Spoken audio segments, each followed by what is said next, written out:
बच्चे सावर्डे परिसरात पावसाने पुन्हा एकदा जोर पकडला असून यामुळे वारणा नदीच्या पाणी पातळीत प्रचंड वाढ झाली आहे। याचा थेट परिणाम म्हणून सावर्डे मांगले येथील कोल्हापूर पद्धतीचा बंधारा अक्षरशः पूर्णपणे पाण्याखाली गेला आहे, ज्यामुळे परिसरातील जनजीवन विस्कळीत झाले आहे। यावर्षी दुसऱ्यांदा हा बंधारा पुराच्या पाण्याखाली गेल्यामुळे कोल्हापूर आणि सांगली जिल्ह्यांना जोडणारी या बंधाऱ्यावरील वाहतूक पूर्णपणे थांबली आहे।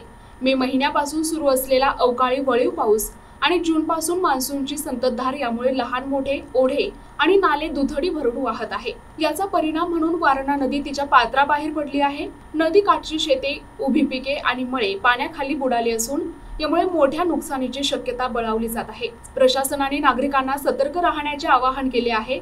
तसेच बंधाऱ्याजवळ आणि नदी पात्राजवळ जाणे टाळावे आणि जनावरांना सुरक्षित स्थळी हलवावे अशा सूचना देण्यात आल्या आहेत। प्रतिनिधी किशोर जासूद, NTV न्यूज मराठी, कोल्हापूर।